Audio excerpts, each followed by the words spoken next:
Today I'm going to let the Sufi poet Rumi introduce our topic. God's presence is there in front of us. A fire on the left, a lovely stream on the right. Whoever walks into the fire appears suddenly in the cool stream. Any head that goes under the water surface, that head pokes out of the fire. Most people guard against going into the fire, and end up in it. If you are a friend of God, fire is your water. You should wish to have 100,000 sets of moth wings so you could burn them away, one set a night. If you haven't guessed already, our topic today is shadow work. The question I received this week, which I selected, was, what is shadow work? This is probably my favorite subject. When we're talking about shadow work, what we're talking about is finding the resistant vibrations that are present within you. You are either in alignment with your source self and source perspective, which is perfect vibrational resonance, or you're in resistance to it, which is a discordant vibrational resonance, based on your thoughts or core beliefs. Your thoughts and your core beliefs are what is creating your vibration. And when we're talking about resistance or shadow work, we're talking about finding those thoughts which hold a resistant vibration to source energy. Because of this, I need to talk to you today about resistance. The first manifestation of source energy is light. That's why when we're talking about the vibration of source, so often we talk about light. You might hear light work or light being. This basically just means that you are in a state of non-resistance to source energy. I'm going to do a slight demonstration for you so you can understand the concept I'm talking about. You are looking at a light bulb. The world is no different than this room. There is not two sources of energy in this universe. There is not a source of good and a source of evil, a source of light and a source of dark. The same way there is not two switches in a room. One which I turn on and now it turns on this light bulb and floods the room with light. And another switch which then when I turn it on floods the room with darkness. If I am going to turn off the light, all I'm going to do is resist it. So you can hold thoughts which are either allowing of source energy or resisting of source energy. You are either allowing light or resisting light, which we could replace the word light with God or source. The thoughts which you hold that are in alignment with source energy allow this light to course through your entire being. This is what we call enlightenment. The thoughts which you hold, which hold a discordant vibration to the vibration of source itself, we could call shadow.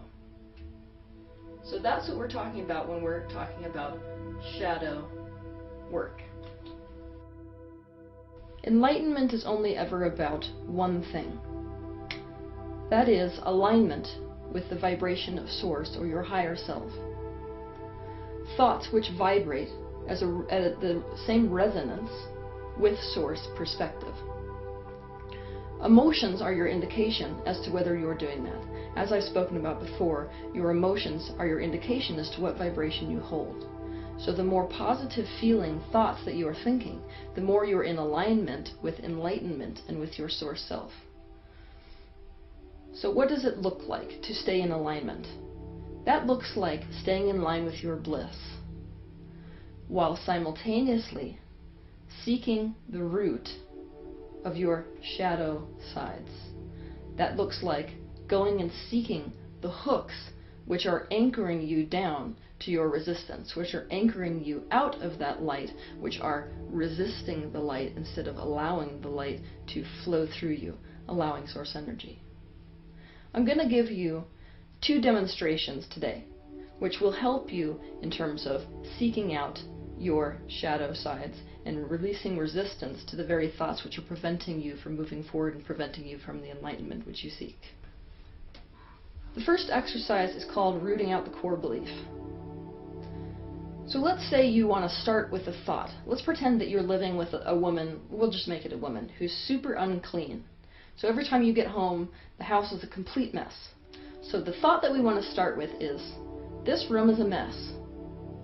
The way you want to root out a core belief is by alternating two questions. The first question being, what does this mean to me? The second question being, why would that be so bad, assuming it was true? You want to alternate these questions depending on which makes more sense to the statement. So you begin with, the room is a mess. What does that mean to me? Maybe it means that she's a slob. So you want to ask, okay, assuming that's true, why would that be so bad? Because my family would come over it and they would see the mess. And why would that be so bad? Because they'll think I make bad decisions. Assuming that's true, why would that be so bad? Well, if my family disapproves of me, then I may feel embarrassed. Well, what does it mean to you to feel embarrassed? It means I did something wrong. And why would that be so bad? Because if I do something wrong, I'm worthless. The last thing that I just stated, because if I do something wrong, I'm worthless, is the core belief which we've just rooted out. We've basically taken an original thought and we've chased the root down to find the belief which is really manifesting in that situation. So when that person walks into the room and sees a messy room and feels that resistance within them to the messy room, the belief that's actually active is, I am worthless. So that would be one way to root out a core belief and root out one's shadow side. Now I'm going to give you the second demonstration. The second technique which I want to expose to you is a technique which is used in the psychology system called voice dialogue, which is one of my personal favorites. It's called finding the suppressed self. What you're looking at before you is basically 6 columns. And now I'm going to explain to you what you're going to fill these columns in with. You want to begin with a judgment, something you have a lot of resistance about. For the sake of this demonstration, I've chosen flakes.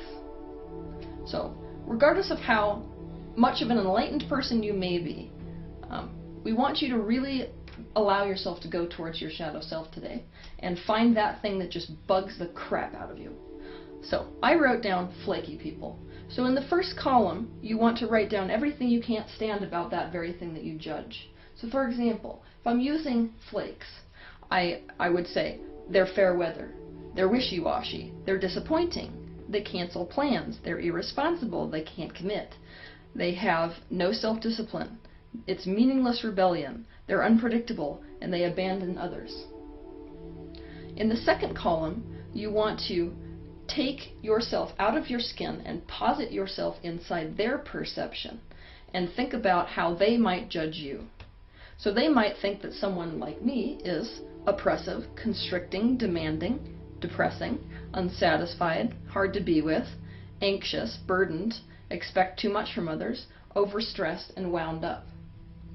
Now, you want to take the first column to the worst possible degree that you can possibly imagine, and then write what that looks like to you.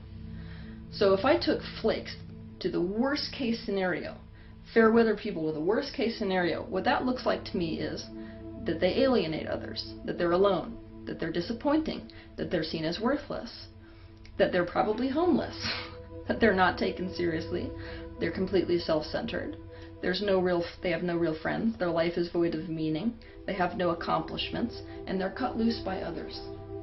And you want to do that very same thing, but with the list that's in the second column. So what's the worst case scenario for the person whom they are seeing as you? So if the flake was looking at me as this oppressive, constricting, demanding person, what's the worst case scenario for an oppressive, constricting, and demanding person? They'd probably be isolated. They'd be obsessive compulsive. They'd be narrowed in, disappointed with their life and other people's lives, stressed to the point of illness, constantly afraid, abandoned, hyper-perfectionistic, and makes others feel bad about themselves.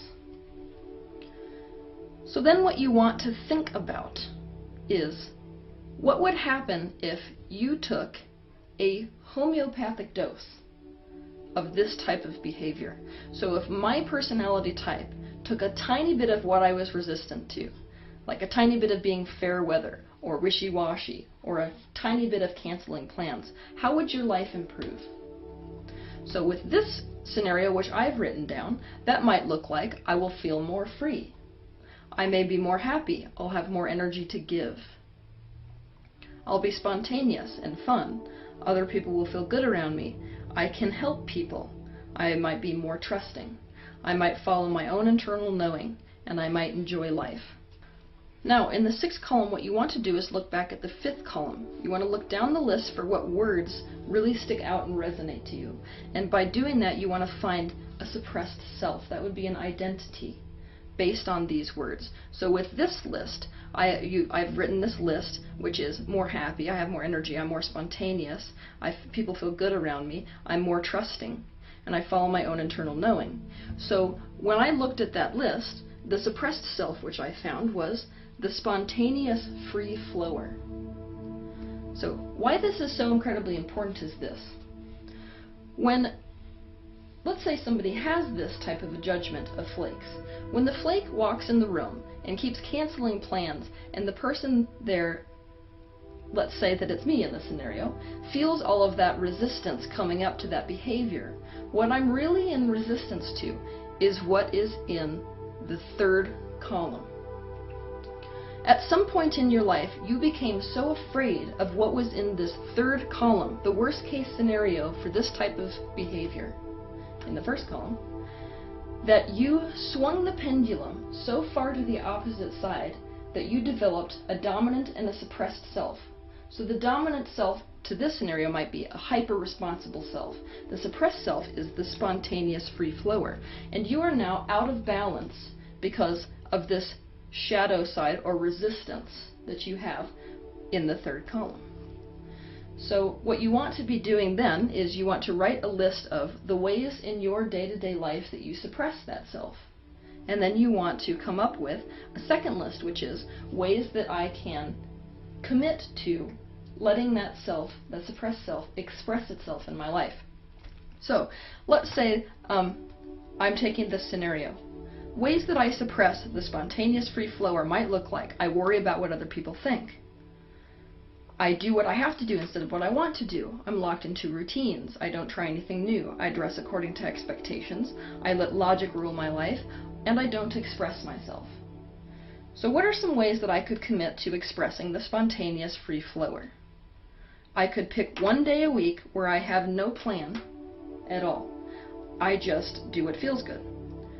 I could commit to trying something new. I could wear an outfit which I would consider completely out there normally.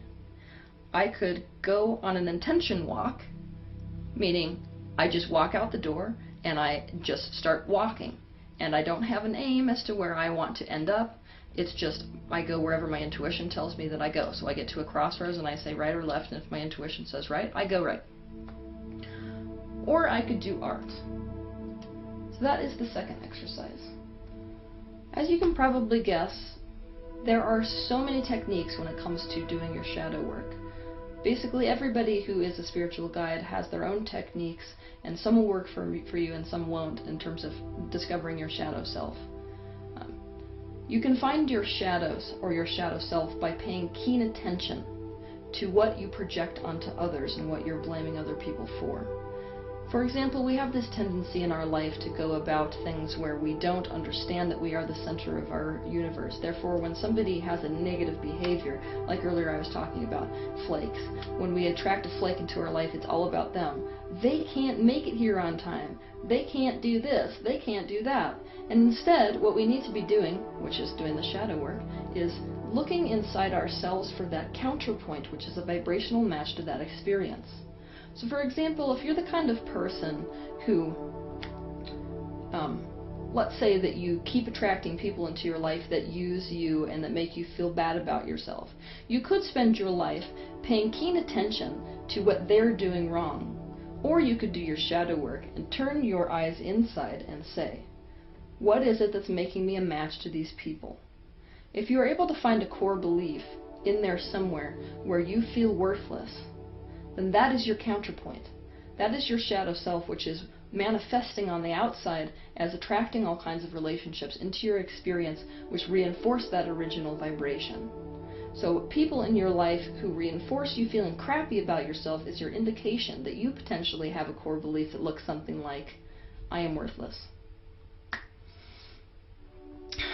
And that's another thing. We would like you to get into an attitude of pre-manifestation. What that means is, I know based on how I feel that I am now creating something which I'm not going to like the manifestation of. But while you are living in this reality, you can use the third dimension for what it was meant to be, which is a mirror of your biggest manifestations, your biggest vibrations. So, I know, based on what is manifesting in my life, what my negative vibrations are. That means that every single negative thing you experience is an opportunity to do your shadow work. A lot of these things which we are experiencing are the result of these core beliefs, which are beliefs that we've been thinking for so long that it takes no conscious effort to think them. In the same way that an athlete, in the very beginning, may take a long time learning how to do one movement over and over again, but after they do it, and the neural pathway is set in order to do that thing, or reinforce that thought, it no longer takes effort to focus in that way, and so you can just do it by second nature. Many of our beliefs have become like this in our life, where we are no longer even aware of them or aware of their origin in the first place, they just are. It's second nature now for us to think this way, so much so that we are not consciously aware of the thoughts because they happen so quickly, we have no awareness of them. And so we call this the unconscious mind. The unconscious mind is where so much of these shadow beliefs and shadow vibrations reside. But I don't want people who are watching this today to think about the subconscious mind as if it's something that you have no control of. Because the subconscious mind is nothing but the thoughts that you think so often and so quickly that it becomes this reinforced thing which you no longer need conscious effort to focus on.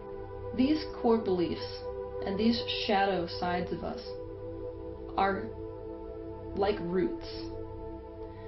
If these roots remain undiscovered, they keep growing like weeds into our life. Which is why, while we put a lot of effort and emphasis in this business on focusing on what vibrations make you feel good, it is equally important to go back to the root of what is preventing you from going towards the light and unhook yourself from it, or pull up the root to that weed of your life. It is never a good idea to try to escape your shadow, because just like your physical shadow, it moves everywhere you go until you shine light on it. Thank you.